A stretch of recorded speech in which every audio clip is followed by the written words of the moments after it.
c'était un épisode qui était lié très fortement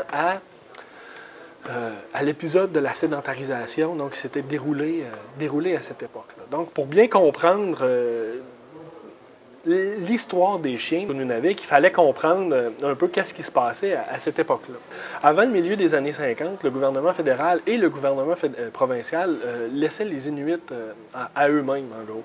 Donc, on les laissait vivre sur le territoire, vivre de la traite, vivre de la trappe du renard blanc, du renard arctique, vivre de la chasse au caribou, de la chasse aux phoques. On les laissait vraiment, on les laissait aller. Les seuls agents gouvernementaux qu'on retrouvait dans le territoire à ce moment-là, c'était des policiers de la GRC, en très petit nombre, à quelques endroits, donc pas partout. Et puis les autres agents occidentaux qu'on retrouvait, c'était les employés de la Compagnie de la baie d'Hudson et les missionnaires. Mais tous ces gens-là étaient relativement sédentaires puis avaient une influence qui était, somme toute, assez limitée sur la vie des Inuits. Suite à la Seconde Guerre mondiale, le prix, la valeur de la peau de renard arctique a chuté de 45 $ environ la peau à 5 $. Au même moment, il y a eu un déclin très important dans les populations de caribous du Nunavik. Et ces deux événements-là ont entraîné une certaine crise économique chez beaucoup d'Inuits. Et puis, c'est à cette époque-là aussi, donc suite à la Deuxième Guerre mondiale, que le gouvernement américain, aidé du gouvernement canadien, commence la construction d'infrastructures militaires dans le Nord. Donc, il y a des chantiers qui émergent un peu partout dans l'Arctique qui attirent les Inuits, qui vont y travailler pour gagner leur vie. Ça, le fait que les Inuits commencent à se réunir autour de ces chantiers-là, à partir de ce moment-là, l'armée américaine, en fait c'est l'armée de l'air américaine, commence à se questionner en fait sur les raisons qui poussent le gouvernement fédéral à ne pas administrer les Inuits sur son territoire. Donc on commence à critiquer de ce côté-là l'approche du gouvernement, l'approche de laisser-aller du gouvernement fédéral. À la même époque, la GRC fait une critique similaire des politiques gouvernementales. Et puis, au milieu des années 50, arrive en poste le gouvernement libéral fédéral qui décide à ce moment-là d'investir le Nord, en partie pour répondre aux critiques, mais aussi pour aider les Inuits qui se retrouvaient dans une position économique assez difficile. Aussi, enfin, parce qu'on voulait se placer de manière adéquate pour commencer l'exploitation des ressources naturelles. Donc, à partir du milieu des années 50, le gouvernement fédéral s'installe de manière très importante dans tout l'Arctique et principalement au Nunavik. C'est à ce moment-là, donc, que Jean Lesage met en place une nouvelle politique éducative, met sur pied des écoles. Bon, les écoles existaient déjà, mais décide de les relancer et surtout décide d'obliger les Inuits de l'Arctique de l'Est à envoyer leurs enfants à l'école. En 1949, comme toutes les familles canadiennes, les familles inuites avaient le droit à l'allocation familiale. Par contre, contrairement aux autres familles canadiennes, les Inuits on n'obligeait pas les familles inuites de l'Arctique de l'Est à envoyer leurs enfants à l'école pour recevoir l'allocation. À partir du milieu des années 50, ça devient une réalité. On commence à obliger les Inuits à envoyer leurs familles à l'école. Et puis, les Inuits décident, au lieu d'envoyer leurs enfants à l'école et de continuer à vivre sur le territoire, dans plusieurs régions, les familles Inuits commencent à se rassembler autour des écoles. Ce qui fait que, assez rapidement, on se met à avoir, dans des lieux très circonscrits, des populations inuites assez importantes qui viennent vivre là avec leurs chiens. Environ 5 à 8 chiens par famille, chiens qu'ils utilisaient pour se déplacer sur le territoire, pour maintenir leur ligne de trappe. Ces chiens-là, dans les camps, étaient toujours laissés en liberté pour plusieurs raisons. D'abord pour qu'ils se nourrissent, aussi parce que les Inuits disaient que les chiens qu'on laisse en liberté, c'est des chiens qui se socialisent beaucoup plus facilement, donc qui ne représentent pas un danger pour les autres chiens, mais pour les êtres humains aussi.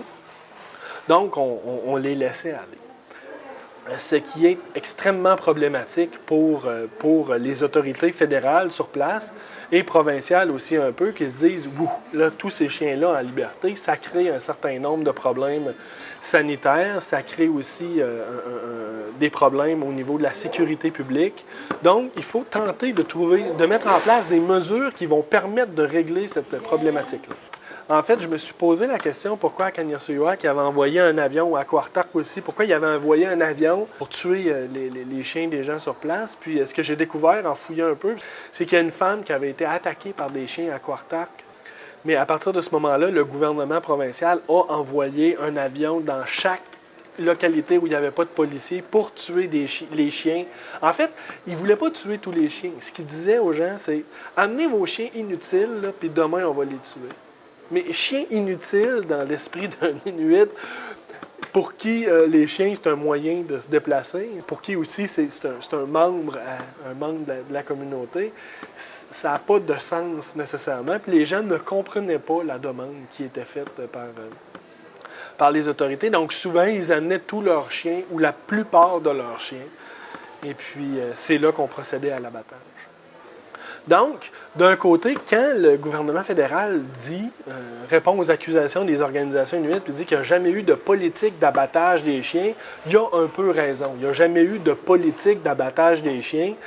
Par contre, l'intention du gouvernement à ce moment-là, c'était de créer des communautés, donc un même modèle de communauté qu'on retrouvait partout dans le Sud, et d'assurer la sécurité des gens. Donc, et pour le gouvernement fédéral et le gouvernement provincial, le chien représentait, et représente toujours, parce que c'est une problématique qui existe toujours dans les communautés,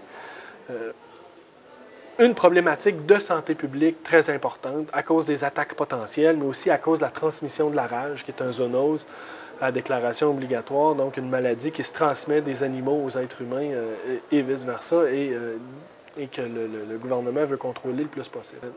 Néanmoins, la douleur vécue par les Inuits, elle est identique d'une région à l'autre. Elle est réelle, puis elle a été vécue, puis elle a été vraiment très importante. Et elle a marqué les gens assez pour que 40, 50 ans plus tard, ils en parlent toujours. Et ce qui explique ça, en grande partie, c'est que, pour résumer brièvement, c'est que le chien était le seul animal qui avait un nom, ce qui est encore le cas d'ailleurs, et que les noms chez les Inuits, c'est un facteur d'inclusion sociale. Donc, on peut donner qu'on donne à un chien ou à un autre être humain le nom d'un être cher décédé récemment, par exemple. On intègre le nouveau porteur du nom, qu'il soit chien ou humain, dans la société en y faisant référence comme si cette personne-là, comme si c'était la personne qui était décédée récemment. Donc, les chiens faisaient vraiment partie de la société des êtres humains, en étant souvent des amis, en portant le nom d'amis, de grands-parents, donc de membres de la famille. Donc, quand la police a abattu les chiens, ou des chiens, en fait, ils ont, en fait, tué souvent des membres de la société, ce qui a créé une douleur vraiment importante chez les Inuits. Puis, il faut se souvenir aussi que à ce moment-là, c'est un moment de transition à vitesse grand V aussi pour les Inuits du Nunavik, qui, pour la majorité, passent de peuples nomades, trappeurs, chasseurs, qui vivaient sur le territoire au milieu des années 50, 57, 58, 59, à un peuple sédentaire en 1965 ou à peu près. Donc, les changements se sont produits de manière très rapide. Donc, ça aussi, c'est un facteur, j'ai l'impression, traumatisant. Puis l'histoire des chiens vient juste s'ajouter à ça.